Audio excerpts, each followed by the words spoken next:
प्यारे बच्चों, आज हम केमिस्ट्री अध्याय 2 अम्ल, क्षार और लवण के बारे में पढ़ेंगे। सबसे पहला हेडिंग है अम्ल। अम्ल है क्या?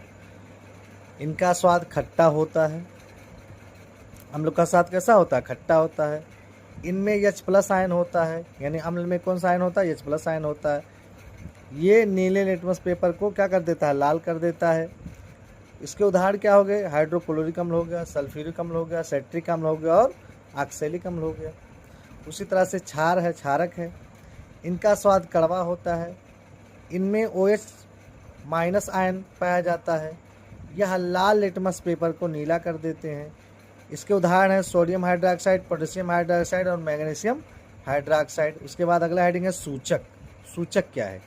सूचक 3 प्रकार के होते हैं। क्या प्रकार के? 3। नंबर 1 होता है प्राकृतिक सूचक, नंबर 2 कृत्रिम सूचक, नंबर 3 गंधीय सूचक। अब प्राकृतिक सूचक क्या है? यह सूचक पौधों से प्राप्त होता है। किससे प्राप्त हो? जो पौधों से प्राप्त होता है उसे प्राकृतिक सूचक कहते हैं। जैसे हल्दी हो गया, आपका लिटमस पेपर हो गया। स्क्रीनशॉट लेना है तो ले लीजिए आप लोग। उसके बाद दूसरा होता है कृत्रिम सूचक।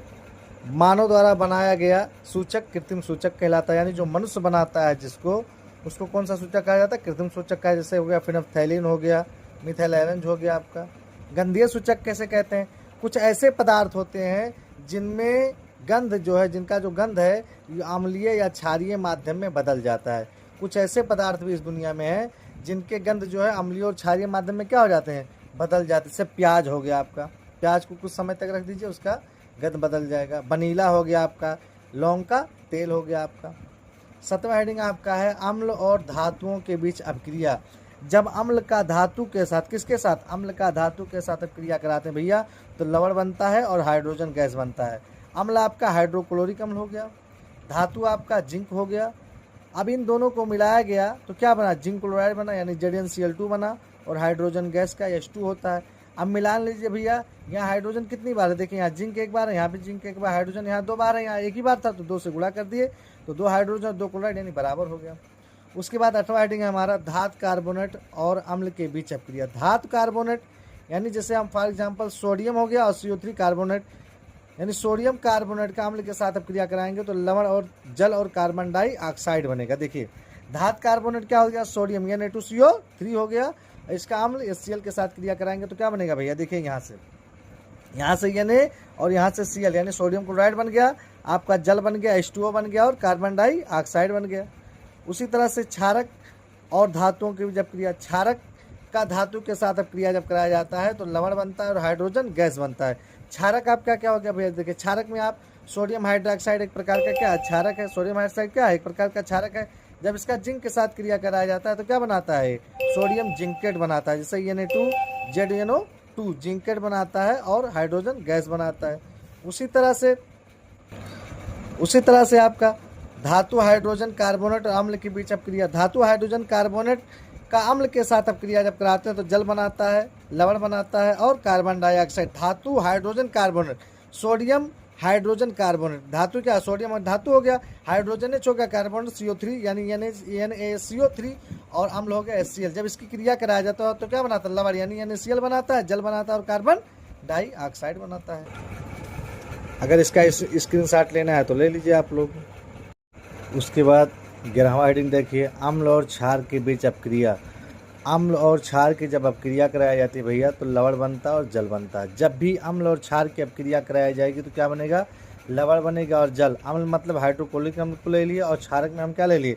NaOH ले लिए। जब इनकी क्रिया कराई गई तो सोडियम क्लोराइड बन गया और जल बन गया। इस अपक्रिया को उदासीन अपक्रिया भी कहते हैं। बोर्ड की एग्जाम में अक्सर पूछता है कि उदासीन अपक्रिया किसे कहते हैं। तो जब अम्ल और क्षार को मिलाया जाता है तो क्या बनता है? लवण और जल बनता है। इस अपक्रिया को कौन सी अपक्रिया कहते हैं? उदासीनी अपक्रिया कहते हैं। भूलिएगा मत, ये बहुत इंपॉर्टेंट है, एकदम इम्पॉर्टेंट भी है, इसको इम्पॉर्टेंट लिख लीजिए आप लोग। उसके बाद धातु ऑक्साइड और अम्ल के बीच अपक्रिया। धातु ऑक्साइड यानी धातु के आगे O लगा दें। क्या लगा दें? कोई भी धातु, जिंक हो गया आपका, उसके साथ क्या लगा दे? O लगा दे, धातु ऑक्साइड। धातु ऑक्साइड का अम्ल के साथ अपक्रिया करने पर क्या बनता है? लवण बनता है और जल बनता है। धातु ऑक्साइड आपका जिंक ऑक्साइड हो गया आपका और हाइड्रोक्लोरिक अम्ल हो गया। इसकी अपक्रिया कराएंगे क्या बनेगा? जिंक क्लोराइड बनेगा, ZnCl2 बनेगा और हाइड्रोजन गैस और यह जल बनेगा। अब मिलान के यहाँ जिंक कितनी बार है? एक बार, यहाँ एक बार हो गया, यहाँ O कितनी बार है, एक बार, यहाँ भी O एक बार है। क्लोराइड कितनी बार है, यहाँ 2 बार है, यहाँ एक ही बार था तो 2 से गुणा किया 2 क्लोराइड हो गया। और हाइड्रोजन भी कितनी बार हो गया, 2 बार हो गया। अब आया धातु ऑक्साइड और क्षारक के बीच अपक्रिया। धातु ऑक्साइड और क्षारक के बीच अपक्रिया कराया जाता है तो लवण बनाता है और जल बनाता है। कोई भी धातु ऑक्साइड हो, जैसे आप ले लीजिए कैल्शियम हाइड्रोक्साइड ले लीजिए, और आप कार्बन डाइऑक्साइड, क्षारक में आपकी कार्बन डाइऑक्साइड ले लीजिए। जब इसकी क्रिया कराई जाए तो क्या बनेगा, कैल्शियम कार्बोनेट बनेगा और जल बनेगा। लवण हो गया ना। अभी ये आपका लवण बन गया कैल्शियम कार्बोनेट, एक प्रकार का लवण है कि नहीं, कैल्शियम कार्बोनेट। और क्या बन गया आपका, जल बन गया। अब आया सभी अम्लों में। सभी अम्लों में क्या पाया जाता है, H+ आयन पाया। जितने भी अम्ल दुनिया में है सब में क्या H+ आयन पाया जाता है। अम्ल क्या होते हैं, विद्युत के क्या होते हैं, सुचालक होते हैं। किस अवस्था में, जलीय अवस्था में। अब आपसे कोई इसमें बोर्ड में 1 नंबर में पूछता है, अक्सर पूछता है कि अम्ल किस अवस्था में विद्युत के सुचालक होते हैं, तो आप बताइए जलीय अवस्था में। किस अवस्था में, जलीय अवस्था में। सभी क्षारक में, अब हेडिंग 15 के सभी क्षारकों में क्या OH- पाया जाता है। ये भी विद्युत के क्या होते हैं, सुचालक।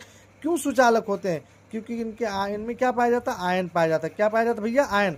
और ये कब सुचालक होते हैं, जब ये जलीय अवस्था में होते हैं। किस अवस्था में होते हैं, जब ये जलीय अवस्था में होते हैं तो क्या होते हैं, विद्युत के सुचालक होते हैं। अगला हेडिंग देखिए, ग्लूकोज या एल्कोहल। ग्लूकोज क्या होते हैं, विद्युत के क्या होते हैं भैया, सुचालक होते हैं या सहसंयोजी आबंध बनाते हैं। क्या बनाते हैं, सहसंयोजी आबंध बनाते हैं। इनमें स्वतंत्र इलेक्ट्रॉन नहीं पाए जाते हैं। इलेक्ट्रॉन मतलब आयन, यानी इनमें स्वतंत्र इलेक्ट्रॉन नहीं पाए जाते हैं। अगर किसी को इनका स्क्रीनशॉट लेना है तो ले लीजिए। अगली हेडिंग देखिए, पानी में हमें अम्ल मिलाना चाहिए या अम्ल में पानी मिलाना चाहिए। ये सवाल इंपॉर्टेंट है, अक्सर भी पूछा भी जाता है। ये सब आपकी किताब में है कि पानी में हमें अम्ल मिलाना चाहिए, अम्ल में पानी मिलाना चाहिए।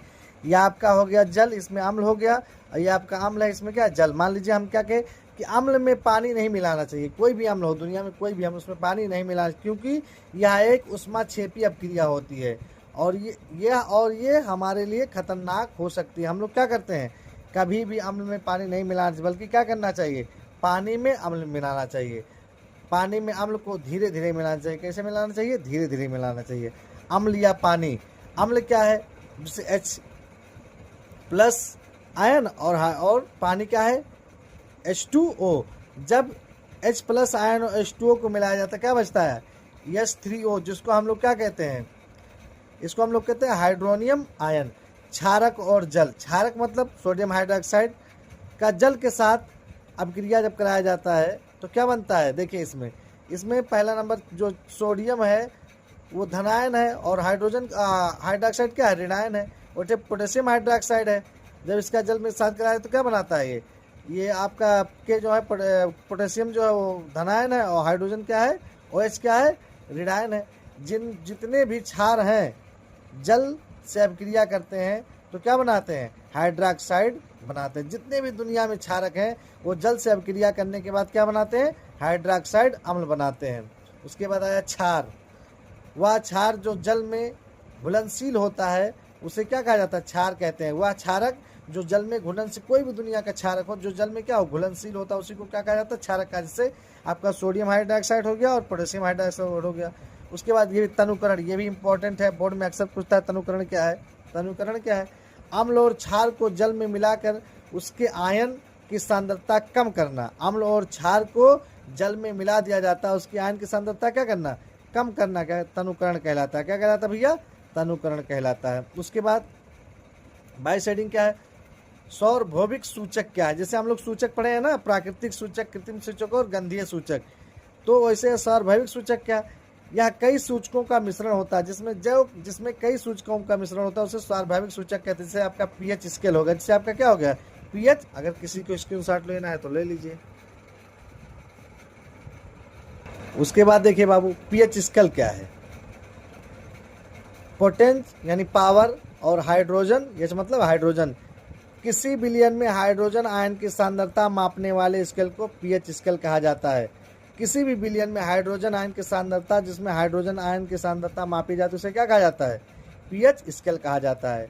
अब हेडिंग है pH स्केल है क्या, ये भी इसमें देखिए pH स्केल हम लोग पढ़े। देखिए 0 से 14 पढ़े। किसी भी, अब यहाँ से जान लीजिए, 0 से 7 जो होता है अम्लीय होता है, 7 से 14 क्या होता है, क्षारीय होता है। जो 7 होता है वो उदासीन होता है। अब हमें इसका नोट हमने यहाँ लिख दिया, किसी भी है ना, पीएच 7 से कम होता है, किसी भी का पीएच का मान 7 से कम होता है तो अम्ल है, और 7 से अधिक है तो क्या है, क्षार है, और अगर 7 है तो क्या है, उदासीन है।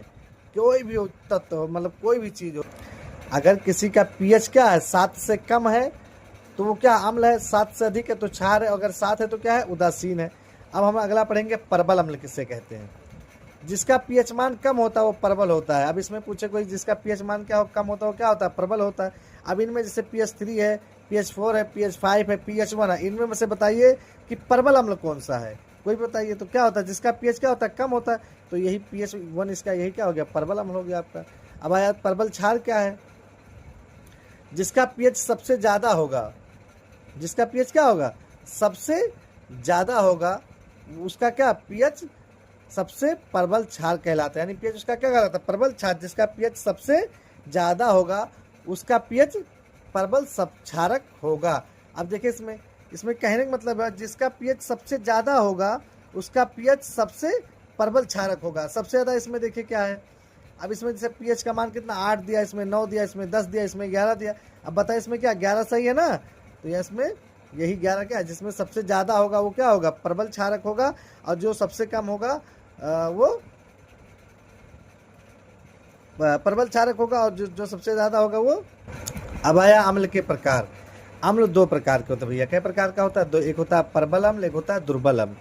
और प्रबल अम्ल और दुर्बल अम्ल में अंतर क्या है, दोनों में अंतर हम अगर किसी को स्क्रीनशॉट लेना है तो ले लीजिए।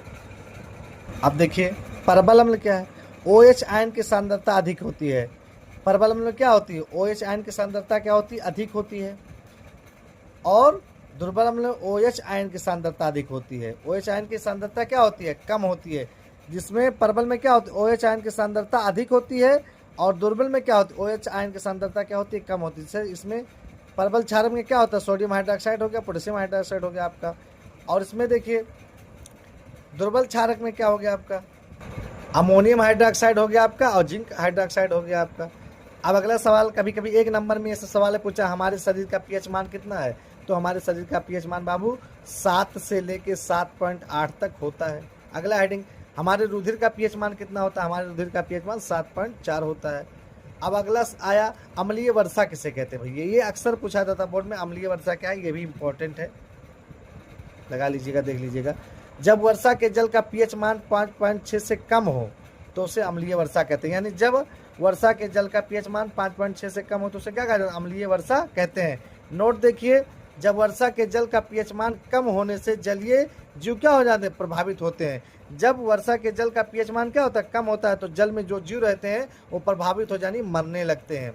अगला देखिए, हमारे पाचन तंत्र में पीएच, हमारे पाचन तंत्र में पीएच, हमारे आमाशय यानी में क्या उत्पन्न होता है, हाइड्रोक्लोरिक अम्ल उत्पन्न होता है। जो हमारा आमाशय वहाँ क्या उत्पन्न होता है, हाइड्रोक्लोरिक अम्ल। उपच में हमारा आमाशय अधिक हाइड्रोक्लोरिक अम्ल उत्पन्न, जब उपच हो जानी पेट में ऐठन होने लगता है तो उस समय हमारा जो आमाशय होता है वो ज़्यादा हाइड्रोक्लोरिक अम्ल उत्पन्न करना है, जिससे हमारे पेट में क्या होने लगता है भैया, दर्द होने लगता है। अगला देखिए दंत क्षय। दंत क्षय क्या है, जब मुंह का पीएच मान 5.5 से कम हो जाता है, यानी जो हमारा मुंह उसका पीएच मान 5.5 से कम हो जाता है तो उससे दंत क्षय आरंभ हो जाता है, यानी दांत जो है वो खराब होने लगता है। यानी अम्ल को उदासीन करने के लिए टूथपेस्ट का प्रयोग करना चाहिए। इससे बचने के लिए कि दंत क्षय ना हो तो हम लोग को क्या करना, अम्ल को उदासीन करने के लिए हम लोग को टूथपेस्ट का प्रयोग करना चाहिए। अगर किसी को स्क्रीनशॉट लेना है तो ले लीजिए। अगले हेडिंग देखिए भैया, मधुमक्खी। मधुमक्खी शरीर में अम्ल छोड़ देता है। मधुमक्खी शरीर में क्या, जब मधुमक्खी छेदती है तो हमारे शरीर में क्या होने लगता है, दर्द होने लगता है। ऐसा क्यों होता है, मधुमक्खी शरीर में अम्ल छोड़ देती है जिससे क्या होता है, दर्द होता है।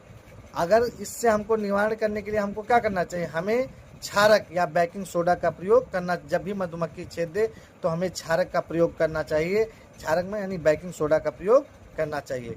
अब प्राकृतिक अम्ल, प्राकृतिक अम्ल में जैसे सिरका हो गया, सिरके में क्या पाया जाता है, एसिटिक अम्ल पाया जाता है। संतरे और नींबू में सिट्रिक अम्ल पाया जाता है। इमली में टाइटेरिक अम्ल पाया जाता है। दही में लैक्टिक अम्ल पाया जाता है। चींटी जब काटती है तो कौन सा मेथेनिक अम्ल पाया जाता है, मेथेनाइक अम्ल पाया जाता है। अब ये देखिए, ये आपके 1 नंबर में क्वेश्चन में अक्सर पूछता है कि बताइए सिरके में कौन सा अम्ल पाया जाता है, नींबू संतरे में कौन सा अम्ल पाया जाता है, इमली में कौन सा अम्ल पाया जाता है, दही में कौन सा अम्ल पाया जाता है, और चींटी जब काटती है तो कौन सा अम्ल तो ये 1 नंबर का सवाल आपके बोर्ड के पेपर में विकल्प में अक्सर पूछता है। अब आया अगला हेडिंग, लवण क्या है। अम्ल और क्षार मिलकर क्या बनाते हैं, लवण बनाते हैं। अम्ल आपका और क्षार, अम्ल हो गया आपका हाइड्रोक्लोरिक अम्ल, क्षार क्या हो गया सोडियम हाइड्रोक्साइड, ये मिलकर क्या बनाते हैं, लवण यानी NaCl यानी साधारण नमक। और क्या बनाते हैं भैया, जल बनाते हैं यानी H2O बनाते हैं। लवण के प्रकार या 3 प्रकार का होता है, एक होता है अम्लीय, एक होता है क्षारीय, एक होता है उदासीन। अम्लीय लवण क्या है भैया, जब प्रबल अम्ल और दुर्बल क्षार मिलकर अम्लीय लवण बनाते हैं। जब प्रबल अम्ल और दुर्बल क्षारक मिलकर अम्लीय लवण बनाते हैं। प्रबल अम्ल और दुर्बल अम्ल मिला के क्या बनाते हैं, अम्लीय लवण बनाते हैं। क्या बनाते हैं भैया, अम्लीय लवण। पीएच, जिसका पीएच क्या 7 से कम होता है, जिसका पीएच क्या होता है 7 से कम होता है। अब देखिए क्षारीय लवण क्या है, दुर्बल अम्ल और प्रबल क्षारक मिलकर क्षारीय लवण बनाते हैं। से दुर्बल अम्ल और प्रबल क्षारक मिलकर क्या बनाते हैं, क्षारीय लवण बनाते हैं। इसका पीएच मान 7 से क्या होता है भैया, अधिक होता है। इसका पीएच मान 7 से क्या होता है, अधिक होता है। अगर किसी को स्क्रीनशॉट लेना है तो ले लीजिए। हम लोग को पढ़ना है उदासीन लवण। जब प्रबल अम्ल और प्रबल क्षारक को मिलाया जाता है तो क्या बनता है, उदासीन लवण बनता है। इसका पीएच मान क्या है, 7 होता है। ये हमारे घरों में NaCl क्या होता है, जो प्रयोग होता है वही क्या है, उदासीन लवण है। अगला हेडिंग है साधारण नमक। NaCl जो घरों में मम्मी यूज करती है नमक, वही क्या है, साधारण नमक NaCl है। इसके अनेक पार्ट हैं, जैसे सोडियम हाइड्रोक्साइड जिसे कास्टिक सोडा कहा जाता है, विरंजक चूर्ण जिसे ब्लीचिंग पाउडर कहा जाता है, बेकिंग सोडा, वॉशिंग सोडा और प्लास्टर ऑफ पेरिस। सबके बारे में हम लोग का क्या करना है, पढ़ना है। सबसे पहले हेडिंग है सोडियम हाइड्रोक्साइड क्या है। इसे कास्टिक सोडा भी कहते हैं, इसे कास्टिक सोडा कहते हैं। इसका रासायनिक नाम जो है NaOH होता है। इसका रासायनिक नाम क्या होता है, NaOH होता है। सोडियम क्लोराइड के जलीय विलयन में विद्युत प्रवाहित करने पर, यानी सोडियम क्लोराइड यानी NaCl के जलीय विलयन में विद्युत प्रवाहित करने पर यह वियोजित होकर सोडियम हाइड्रोक्साइड उत्पन्न करता है। इसे क्लोर क्षार प्रक्रिया भी कहते हैं। देखिए जैसे 2 NaCl है, जैसे NaCl है आपका, क्या क्या इसमें कि सोडियम क्लोराइड के साथ, यानी NaCl है सोडियम क्लोराइड के साथ जलीय विलयन में यानी H2O के साथ जब मिलाया जाता है तो क्या बनता है, सोडियम हाइड्रोक्साइड बनता है, क्लोरीन बनता है और हाइड्रोजन गैस बनता है। इसका उपयोग कहाँ कहाँ होता है, पेट्रोल के शोधन में होता है, प्रयोगशाला में अभिकर्मक के रूप में होता है, साबुन और कागज आदि के उद्योग में होता है। अगर किसी को स्क्रीनशॉट लेना है तो ले लीजिए। अगला हेडिंग हमारा है प्लास्टर ऑफ पेरिस, POP। हम लोग कहते हैं POP बोलते हैं ना, उसी को प्लास्टर ऑफ पेरिस कहा जाता है। इसका रासायनिक सूत्र जो होता है CaSO4 × हाफ H2O होता है। इसी को हम लोग कैल्शियम सल्फेट हेमीहाइड्रेट भी कहते हैं। कैल्शियम सल्फेट हेमीहाइड्रेट के नाम से भी ये जाना जाता है। जिप्सम को, जिप्सम का सूत्र क्या होता है भैया, CaSO4 × 2H2O। इसी को क्या बोला जाता है, जिप्सम। जिप्सम को 373 केल्विन पर, केल्विन यानी के पर गर्म करने पर या जल के अणुओं को त्याग कर, जल के अणु क्या करता है, त्याग कर कैल्शियम सल्फेट अर्धहाइड्रेट हेमीहाइड्रेट बनाता है, जिसे प्लास्टर ऑफ पेरिस कहते हैं। यानी जिप्सम CaSO4 × 2H2O, यही क्या है आपका, ये आपका जिप्सम है। जिप्सम को क्या किया गया, 373 केल्विन पर उष्मा दिया गया तो क्या बनाया आपका, कैल्शियम सल्फेट हेमीहाइड्रेट बनाया। यानी यही क्या बन गया आपका, प्लास्टर ऑफ पेरिस बन गया। और 1/1/2 H2O यानी 1/1/2 पानी बनाया, जो सूख जाता है, जो सूखने के बाद क्या बना देता है, आपका प्लास्टर ऑफ पेरिस बनाता है। इसका उपयोग क्या है, भवन के निर्माण में होता है, दंत चिकित्सक में होता है और टूटी हड्डियों को जोड़ने में डॉक्टर करता है। वीडियो अच्छा लगा तो लाइक और शेयर करें।